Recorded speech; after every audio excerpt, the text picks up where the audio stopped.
Bonjour, moi je suis Madeleine Pinton, je suis consultante SEO chez iProspect. Du coup, je suis diplômée d'Audencia pour faire un peu local, vu que c'est l'école de management à Nantes. Et vous pouvez me retrouver soit sur Twitter, où je ne commenterai pas mon pseudo, ou sur canyouseomi.com, qui est un blog qui parle de SEO et de Web Analytics principalement. Aujourd'hui, du coup, on va parler de la vitesse des sites, comment le mesurer, parce que c'est un enjeu qui est important et je pense que beaucoup de gens dans la salle comprennent pourquoi, en tout cas je l'espère. Et également parce qu'il y a beaucoup d'outils qui permettent de mesurer la vitesse du site, beaucoup d'indicateurs, et en fin de compte, il y a assez peu de gens qui savent vraiment à quoi correspond la vitesse du site, à quoi correspond quel indicateur, et du coup, si on ne sait pas trop de quoi on parle, ensuite, derrière, c'est difficile d'optimiser.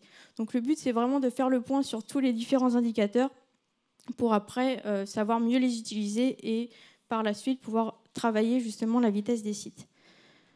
Donc, pourquoi travailler la vitesse des sites? C'est principalement un enjeu pour l'expérience utilisateur. Ça a été évoqué juste avant, donc tant mieux. Aussi, et je suppose également dans la salle, tout le monde a déjà fait l'expérience. Avoir un site qui est lent à charger, c'est très frustrant. Et il y a beaucoup d'études qui sont sorties, et notamment par Google, entre autres, qui montrent qu'améliorer, plus une page est rapide à charger, plus l'internaute reste. Donc il y a des études qui ont été faites par Google en 2017 qui sont sorties, qui sont très intéressantes sur le sujet, et notamment sur mobile.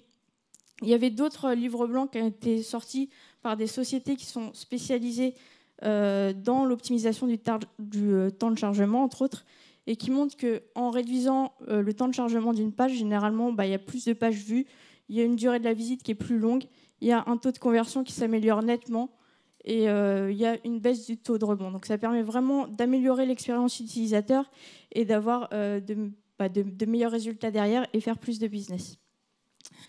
Il y a également, je ne sais pas, est-ce qu'il y a des gens qui travaillent dans le référencement dans la salle ou pas? Ok. C'est assez minoritaire.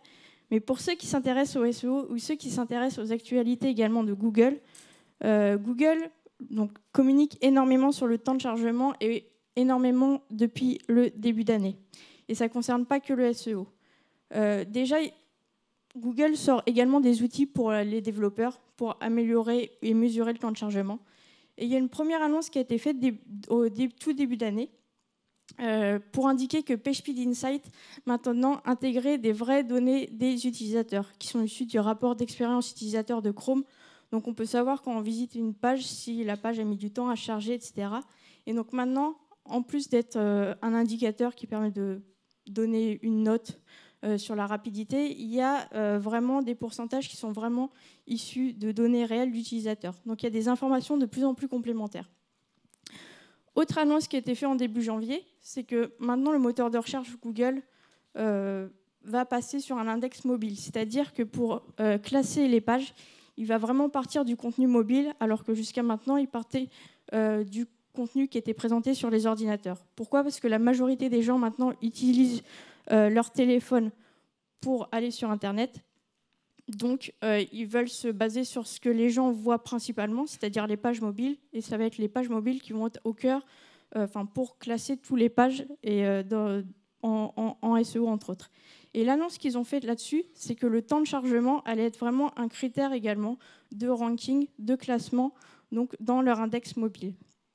Enfin, un troisième aspect qui est également sorti en début d'année, en février, qui s'adressait principalement aux gens qui font de l'AdWords. Est-ce qu'il y a des gens qui font de l'AdWords là, plus dans la salle? Toujours un peu plus. Mais en tout cas, Google a sorti 2 outils qu'il a promus du coup avec AdWords. Le premier s'appelle le Mobile Speed Scorecard. En fait, il permet de comparer la vitesse d'un site par rapport à des concurrents. Vous rentrez votre site, vous rentrez des concurrents, 5 je crois maximum, et en tout cas, il vous dit lequel est le plus rapide. Et deuxième outil qu'ils ont sorti, c'est ce qu'ils ont appelé l'Impact Calculator. C'est potentiellement, si vous réduisez le temps de chargement de votre page, quel est le chiffre d'affaires supplémentaire que vous allez générer. Parce que comme on a vu que le temps de chargement des pages avait un impact pour l'expérience utilisateur et tout ça, ça a un impact également sur le chiffre d'affaires. Donc c'est 2 outils qu'ils ont sortis très récemment. Mais Google propose une multitude d'outils, à la fois pour des gens qui travaillent dans le marketing et à la fois pour des gens qui travaillent pour les développeurs et pour les gens qui travaillent un peu entre les deux. Je ne sais pas si ces logos vous parlent, mais en tout cas, le premier avec le phare, il s'appelle Lighthouse. Il le met de plus en plus en avant. Il a une vision, on va dire, à mi-chemin entre marketing et développeur, parce qu'il est visuellement, on va dire, assez intéressant et facile à exploiter. Et derrière, il y a des vraies informations également à donner aux développeurs. Cet outil, c'est soit un plugin que vous pouvez installer dans Chrome, ou soit il est déjà intégré dans les outils de développeurs Chrome. Il y a également Web Page Test qui a été racheté par Google et qui permet vraiment de mesurer la vitesse des pages. Et ça, quand on entre dans une démarche, c'est plus à l'usage des développeurs, mais c'est vraiment utile. Il y a PageSpeed Insight aussi. Il y a donc le scorecard et l'impact calculator, et il y a les outils de développeurs de Chrome. Il n'y a pas que Google qui fournit des outils, mais Google a l'avantage d'en fournir également beaucoup pour les webmasters en général. Les autres outils, ça va être par exemple Google Analytics, qui est aussi fourni par Google, mais dans Google Analytics, si vous l'utilisez, il y a des informations sur la vitesse des sites. Si vous faites du SEO, vous utilisez généralement un crawler pour crawler votre site, comme Botify ou autre. Là, pareil, il y a des indicateurs qui sont relatifs à la vitesse de chargement du site. D'autres comme GTmetrix ou Google Search Console. Est-ce que ces outils parlent aux gens dans la salle? Est-ce que vous en avez déjà utilisé au moins un? Ok. Pour adapter. Donc voilà. Et ce qu'il faut savoir, du coup, quand on rentre dans une démarche pour mesurer la vitesse des sites, c'est qu'il y a deux types d'outils. Il y a les outils qu'on appelle, pour la mesure synthétique, qui sont plus un peu des outils de laboratoire. Et il y a les outils qu'on va appeler RUM, ou Real User Monitoring, et là, qui permettent vraiment de collecter les vraies données utilisateurs. La mesure laboratoire, en fait, c'est un robot qu'on va envoyer et qui va mesurer, collecter toutes les informations. Les avantages, c'est que c'est vraiment des tests ponctuels. On les fait quand on en a besoin. Et on peut contrôler tout l'environnement. On peut contrôler les différents paramètres. Et c'est ce qui va être vraiment intéressant. C'est comme une étude en laboratoire. Les deuxièmes types d'outils, c'est donc là, on va se charger. Quand les utilisateurs viennent sur votre site, on en profite pour poser un script pour savoir, eux, combien de temps ils ont mis pour charger votre page. Donc là, la collecte, elle va être continue et ça va être les conditions réelles. C'est vraiment ce que vos utilisateurs vont ressentir. Si j'essaye de classer rapidement les outils que j'ai cités auparavant dans ces deux types, globalement, la plupart des outils qu'il y a sur le marché ou qui sont connus des gens qui ne font pas de la technique, ça va être globalement des outils, on va dire, de laboratoire, parce qu'on va récupérer la donnée à un instant T quand on va lancer le robot pour pouvoir mesurer toutes les informations. Les outils RUM, on va dire, va y avoir un petit peu PageSpeed Insight, parce que maintenant, vu qu'ils collectent des vraies données utilisateurs, c'est un peu dedans, parce qu'il y a des données qui sont en conditions réelles.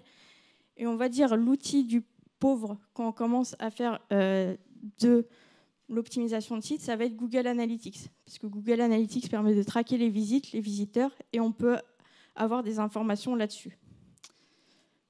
Et globalement, il n'y a pas un outil qui est meilleur qu'un autre. Ça s'inscrit dans un cycle. Quand on veut optimiser le temps de chargement, globalement, on va faire des optimisations pour réduire le temps de chargement. On va ensuite tester un outil, on va dire, de laboratoire pour voir comment ça se passe, si on a des bons résultats. Ensuite, on va le déployer en prod pour que les utilisateurs puissent bénéficier de tout ça. Et on va mesurer du coup ce que ressentent vraiment les utilisateurs via un outil RUM. Et après, selon les problématiques rencontrées, on va refaire des optimisations, on va les tester, on va les déployer, on va remesurer et ainsi de suite. Donc c'est un cycle qui est assez long, mais qui peut être très productif. Et quand on veut mesurer la performance, généralement, on rencontre 3 biais. Le premier, ça va être de penser qu'un seul indicateur est représentatif. J'ai mis mon site dans PageSpeed Insight, il m'a donné A, bon, je suis assez tranquille, je suis confiant. L'outil va justement me dire que le site est rapide, ou autre biais qui est classique, moi quand je vais sur le site, c'est fluide, donc il n'y a pas de problème. Donc généralement, il faut effacer du coup ces 3 biais pour rentrer vraiment dans une démarche d'optimisation qui sera plus efficace. Du coup, comme on l'a vu déjà dans un point, il y a énormément d'outils sur le marché et là j'en ai cité qu'une infime partie, qui sont généralement destinés plus du coup aux gens qui travaillent dans le marketing ou dans le SEO, et même pas forcément pour les développeurs. Et généralement, ces outils, chacun ont leurs propres indicateurs. Donc c'est intéressant de savoir ce que mesurent vraiment ces outils. Si je prends du coup là le Speed Scorecard, et je vais parler avec des exemples, je vais mettre 2 sites, l'équipe et 20 minutes, pour voir lequel est le meilleur. Selon le Speed Scorecard, donc j'ai une vitesse, un indicateur qui s'appelle Speed. L'équipe, c'est 6 secondes et 20 minutes, c'est 8 secondes. Donc là, selon cet outil, l'équipe.fr est plus rapide que 20 minutes. Au cas où les mesures avaient été prises au mois de mars. Ça a peut-être changé depuis, mais je ne crois pas. Donc normalement, là, c'est 6 secondes, c'est 20 minutes. Mais oui, il faut savoir que lorsqu'on interroge une page, que ce soit la page d'accueil, il y a énormément de choses qui se passent avant que le contenu puisse s'afficher à l'écran. Et quand on fait une requête, globalement, on passe par toutes ces étapes-là. Quand on met juste une URL dans son navigateur, avant de pouvoir récupérer le contenu, il y a toutes ces étapes-là. Je ne vais pas rentrer dans le détail. Ce qu'il faut en retenir rapidement, c'est qu'il y a des choses qui se passent en ce qu'on appelle en back-end. Et il y a, en back-end d'ailleurs, il y a plusieurs conditions qui peuvent changer la perception et la vitesse de chargement du site, soit la connexion, le réseau, est-ce que vous êtes sur une connexion rapide ou pas, et il y a aussi les performances du serveur qui héberge le site internet. Et ensuite, il y a tout ce qui se passe en front-end, où là, c'est quand l'utilisateur va vraiment commencer à afficher, à voir ce qui se passe sur la page. Et du coup, à toutes ces étapes, il peut y avoir des optimisations. C'est pour ça que ça peut être long et fastidieux, mais en tout cas, il y a beaucoup de choses à faire.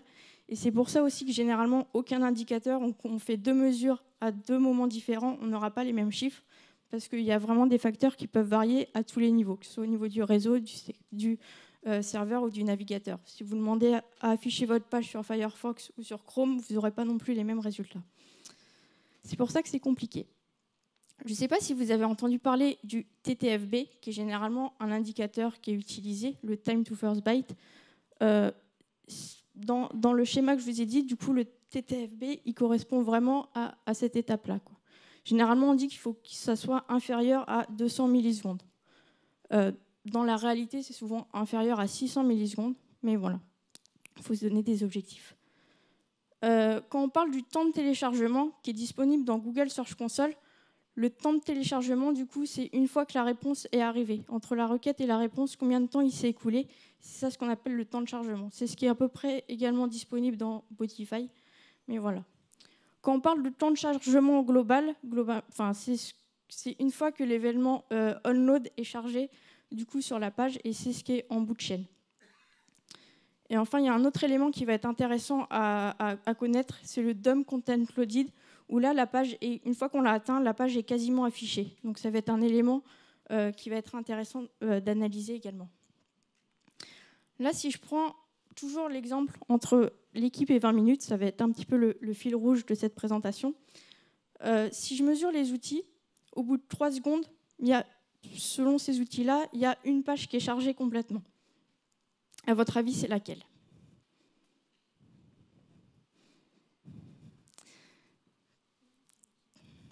Exactement. Ça va être l'équipe. Si j'attends l'événement onload, globalement, au bout de 3 secondes, c'est l'équipe qui l'a atteint, alors que 20 minutes, ce n'est pas encore fini de charger.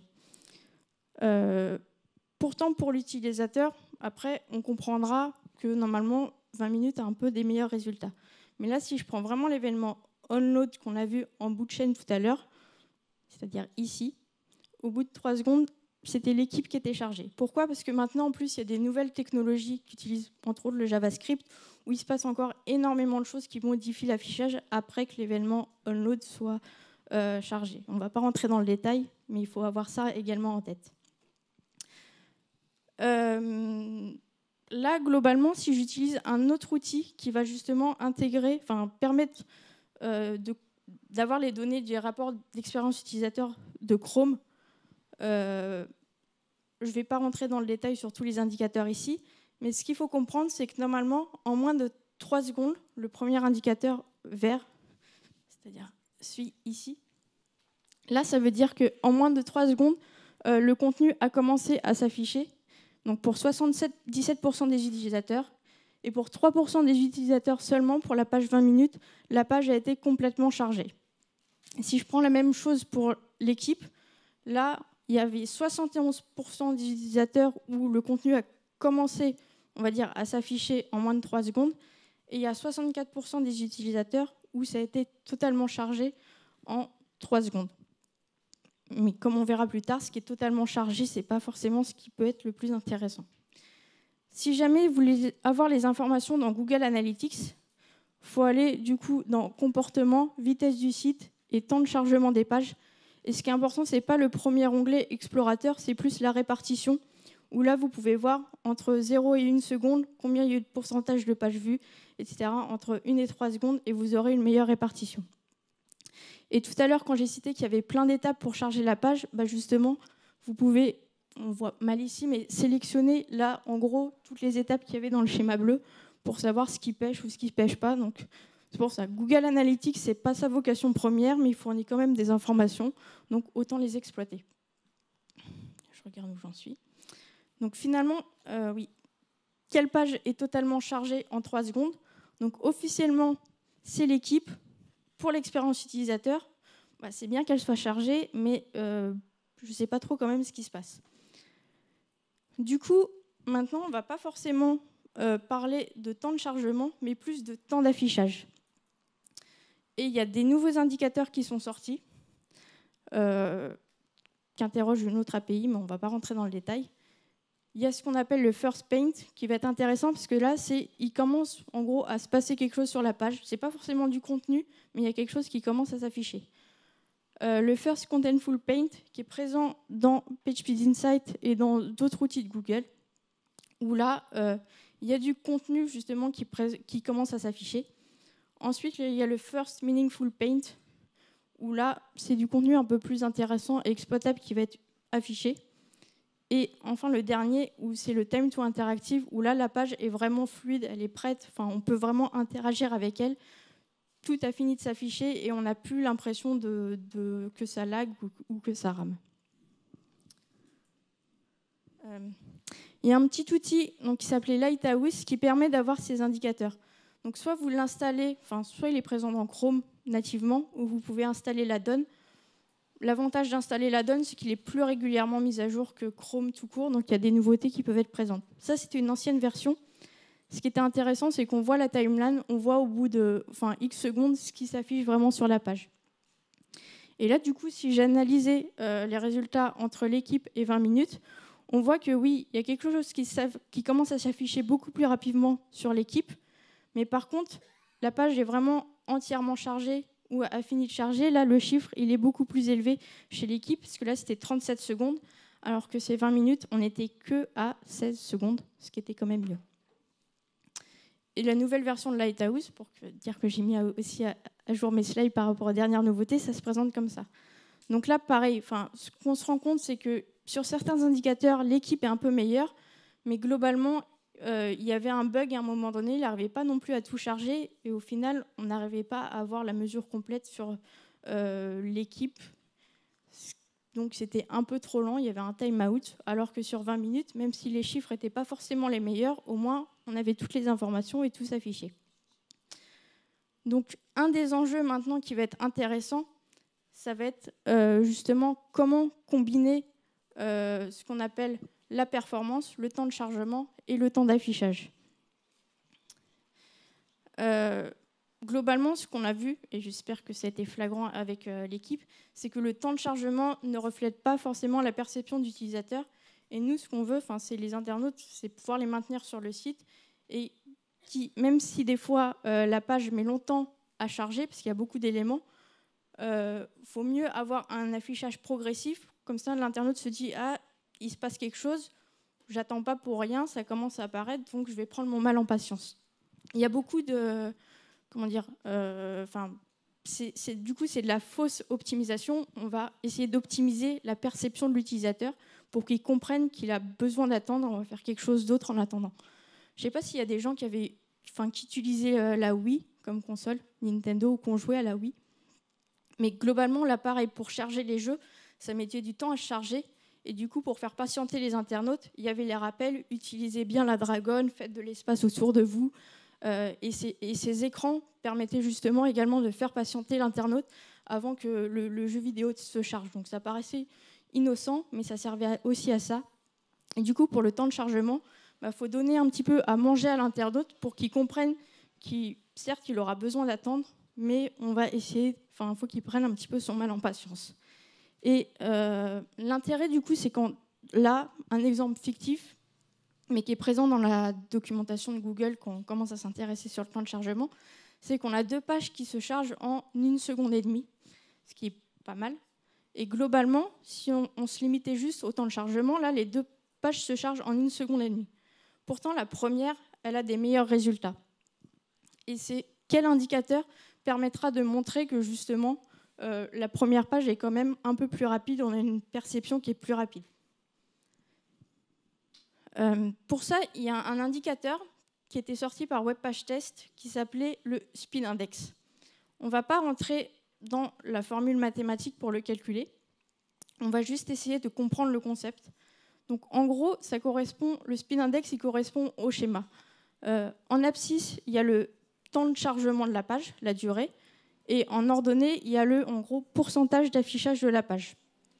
Et donc là, on voit pour le site rouge, un peu comme le deuxième, c'est vraiment vers la fin où on a 80% de la page qui est chargée, alors que le premier, où il y a 80% de la page qui est chargée tout au début, après ça stagne, mais on a une impression qui est beaucoup plus rapide.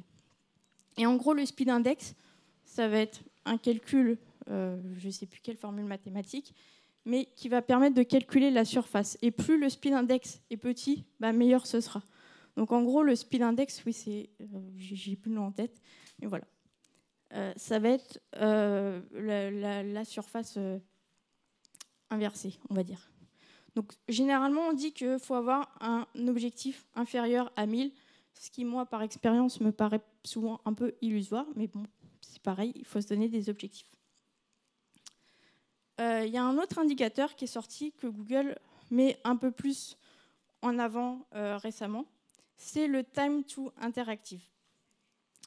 Ce Time to Interactive, il va être intéressant pour plusieurs raisons, mais il est encore en version bêta, ce n'est pas encore des API qui sont totalement exploités. Le premier, c'est qu'il attend que le First Contentful Paint soit chargé, donc on attend déjà qu'il y ait quelque chose qui s'affiche sur la page. Ensuite, pour le calculer, le navigateur ne doit pas être interrompu pendant au moins 5 secondes pour des micro-tâches, donc on n'a pas l'impression que ça lag. Et ça prend également en compte la consommation des ressources, c'est-à-dire globalement de la batterie. Parce que sur mobile, déjà, on a une connexion qui est souvent pas top. Enfin, si on a de la 4G, on est bien, mais sinon, ça peut être très lent. Mais en plus, un autre enjeu sur mobile, c'est que visiter un site internet, ça peut consommer beaucoup de ressources, c'est-à-dire ça peut faire vraiment chauffer la batterie et on peut du coup épuiser rapidement la batterie en naviguant sur certains sites. Et le Time to Interactive, donc cette notion-là, c'est que c'est le premier indicateur qui prend justement un petit peu en compte cette consommation des ressources dans son calcul. Donc plus on aura un time interactive rapide, normalement, moins ça consommera de ressources. Ça voudra dire vraiment que le site est rapide à s'afficher et pas non plus trop gourmand en ressources. Et ça, c'était des données qui avaient été indiquées par Google dans une de ses conférences. Et c'est des informations qui sont dans une base de données qui s'appelle HTTP Archive, qui est publique. On peut piocher dedans, même pour se comparer, donc c'est vraiment intéressant. Et il montrait que globalement, il y avait 50% des sites qui avaient un time to interactive qui était de 14 secondes. Il y en a 25% des sites où c'était en 22 secondes et 10% des sites où c'était en 35 secondes. Je crois que j'ai parlé très très vite. Ou alors c'est mon temps qui est bloqué, mais c'est pas grave. Et globalement, si je continue la comparaison entre 20 minutes et l'équipe, donc là c'est l'outil WebPageTest qui a été utilisé. On voit là que le temps de chargement, le premier indicateur qu'on avait utilisé au début, là sur l'équipe, il est de 51 secondes, sur 20 minutes, pardon, il est de 51 secondes, alors que sur l'équipe, il est de 37. Donc c'est l'équipe qui est toujours plus performant dessus. Le start render, donc quand ça commence à s'afficher pour 20 minutes, c'était en 3 secondes, alors que pour l'équipe, c'était en 1,2 secondes. Donc là, pareil, l'équipe était toujours meilleure et plus rapide. Par contre, le speed index, qu'on a vu tout à l'heure, là, 20 minutes était de 4495, alors que l'équipe est de 8146. Donc on a déjà normalement un affichage qui est plus construit et plus rapide à obtenir sur 20 minutes. Et si je prends le first interactive, il était de 10 secondes sur 20 minutes et de 32 secondes sur l'équipe. Donc là, on se rend compte que du coup, le speed index et le first interactive permettent quand même de refléter un petit peu mieux la perception utilisateur, c'est-à-dire le temps d'affichage, alors que le temps de chargement initial est un petit peu obsolète et renseigne pas trop sur l'utilisateur.